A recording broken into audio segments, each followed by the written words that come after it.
Hey gang, what's going on? And welcome to Talkin Vegas All Day with KA. I'm your host, KA, and on today's episode, we are going to be discussing some of my favorite things to do in Las Vegas that are free. And we all love free things, especially when it comes to Las Vegas. But before we get started, make sure to hit that like button, click subscribe, and punch that notification bell so you can get up-to-date information when we drop new episodes each week. Also, check the podcast out. It's on Apple, Spotify, and all other major platforms as well. And for you all out there, today's question is, what is your favorite free thing to do in Las Vegas? I'd love to hear from you, so make sure you comment below after listening to today's episode. So let's go ahead and get started on Talkin Vegas All Day with me, KA. Let's go to Vegas, baby. Let's go tonight. Right now. Let's go to Vegas. We'll stay up all night. Up in the Let's go to Vegas. Let's get away. So the first thing we are going to discuss today that is free, and again, these are some things that I have done and also that other people have posted online and mentioned to me. The first thing, take a picture at the world famous Las Vegas sign. Now, the Welcome to Las Vegas sign is one of the most historical landmarks in Las Vegas, and it was built in 1959 and is outside the city limits, believe it or not, in Paradise. The sign was built by a woman named Betty Willis as per her request of local salesperson Fred Rodrich, I hope I didn't butcher that name, to drum up business for the local hotels, casinos, and restaurants.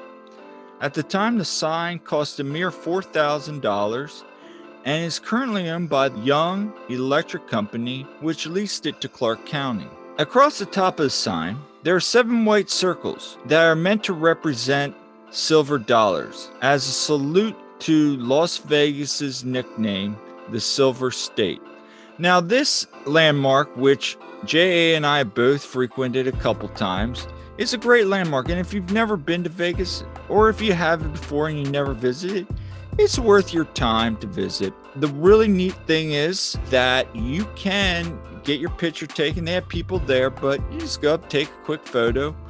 There's plenty of parking, which was installed recently. And all you gotta do is where you're staying is you drive south past Mandalay Bay. You'll see the sign that says, "Thank you for visiting, come again soon." And there'll be a little pool in there. Access is easy to get in and out for the most part. There are lines. Obviously, this is a major tourist attraction, so early morning or late evening, depending on when you want to go, is probably the best time. But definitely show up, hang out, spend some time. It's always cool to have your picture taken in front of the sign. Next on our list, we have the 7 Magic Mountains. It's a really cool artistic site. And it's located about 30 minutes south of the Strip. It's 7 nice, beautifully painted structures, and there's a parking lot there. This structure was created by the New York's Art Production Fund and the Nevada Museum of Art, which is located in Reno. It took 4 years and cost slightly over $3 million to make, and was designed by Swiss-born Ugo Rondinone. Again, pardon if I butcher it. The design is said to be the lights of Las Vegas at night, contrast against the desert setting. Now, we had heard about this from a friend, and we'd seen some pictures on Facebook, Instagram, social media, and one morning we decided to take a trip out there. When you park, you're out in the desert, so make sure you follow the paths. Obviously, you don't want to step on a snake or anything like that. But as you walk up there, the time, effort, these boulders are huge. Colors are just vibrant. Even during the day, just seeing them, the sun shine on them, it really lights up the landscape. It's a great photo opportunity. It's a cool structure. So definitely check that out. This is actually one of my favorite things I tell people all the time that visit Vegas.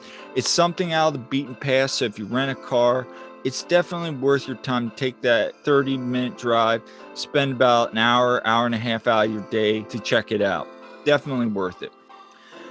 Number 3, and this is one of my personal favorites, is visiting Fremont Street and watching the street performers and shows.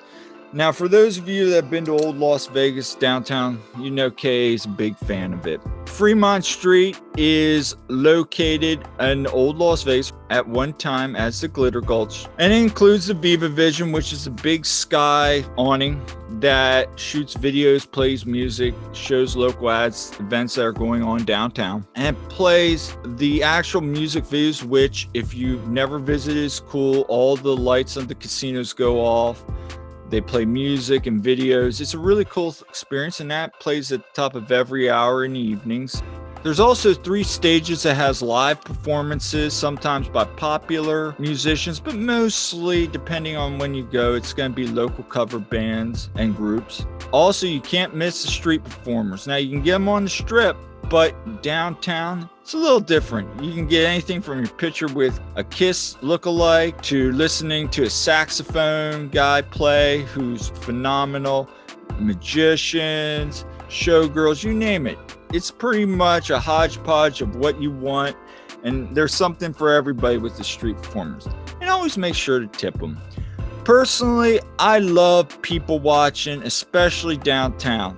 You can sit and hang out practically anywhere. Some of my favorite spots are the View Bar Outlook over top the D. Starbucks there at the Golden Nuggets, another great spot. Whiskey Liquors at Binion's is a great spot. Just watch all the fun, enjoyment. If you want to catch a cover band, Spandex Nation is one of Jay's and I's favorite groups to catch. We always try to catch them. They play a lot of 80s hair metal bands. But there's a whole bunch. There's a 70s band I've seen that everybody looks like a bunch of disco guys. 80s band where everybody kind of dresses up in 80s kind of pop culture. There's something for everybody. And of course you have the dancing DJs, which is usually a female DJ that dances around. And it's just fun to watch some goofiness and people just having fun. Also, you get to see the people going across on Slotzilla, shooting across on the zip line. Doing some people watching downtown Las Vegas is always one of our favorite things. Coming in at number 4, another one of my favorite things to do on the Strip is visit the conservatory at the Bellagio. It's located right down from the main desk at the main entrance of the Bellagio, and it's open 24 hours a day. In each season, the talented horticultures and engineering teams transform the 14,000 square foot botanical garden into a showcase of aspiring sights, sounds, and scents and colors. And the cool thing with this is they do one for spring, summer, fall, you name it, along with a display for Lunar New Year. This is a great spot for art and flower lovers, and you can check it out anytime, like I said, so it could be 3 a.m., you could check it out. Now, I will say that during the day, evening hours, prime time, it gets a little crowded in there, so sometimes off during the day or late in the evening or early morning are some of the best times to view it. Personally, the times I've visited there, I've loved it. I've spent upwards of an hour in there just looking at all the intricate details of all the different flowers, plants, and they have descriptions of what the displays are. This is a really cool idea, and this, of course, was developed by Steve Wynn when he built the Bellagio. Something really cool for you to check out if you're just walking around the Strip or playing in the Bellagio or having dinner. And finally, today at number 5, staying on the Strip at the Flamingo, we have the Flamingo Wildlife Habitat. Now, this is located in the Flamingo near the Garden Buffet and the pool. Or if you're out on the Strip, if you're in the Link Promenade, which is that little area with restaurants and shops between the Flamingo and Link, you can access it from there. Originally designed as a way to get tourists into the hotel and casino back in the day, and has become one of the more popular destinations on the Strips in recent years. The habitat is home to flamingos, but you also see swans, ducks, koi, turtles, even 2 rescued pelicans. Lush landscape makes for great pictures, waterfalls, palm trees. It's just a beautiful oasis. I love spending my time there, even on a hot day, walk around. It's a great resting area. You can sit down, have a drink, just take in the nice nature ambience outside of the hustle and bustle of the strip. For those of you there at the Flamingo at night, there's also a rumor that goes around, and apparently some ghost sightings, of Bugsy Siegel himself, the guy that created the Flamingo. There's a plaque right there in the habitat dedicated to him that people have seen him walking around late at night. So if you're there at 1, 2, 3, 4 a.m. walking around, you might bump into old Bugsy. But I thought that was a cool little side story there. But anyway, those are 5 of my favorite free things to do in Las Vegas. Leave a comment below and let me know what you think of that. And as always, make sure to hit that like and click subscribe on your way out the door. And we'll see you next time, as always, on Talkin' Vegas All Day with me, K.A.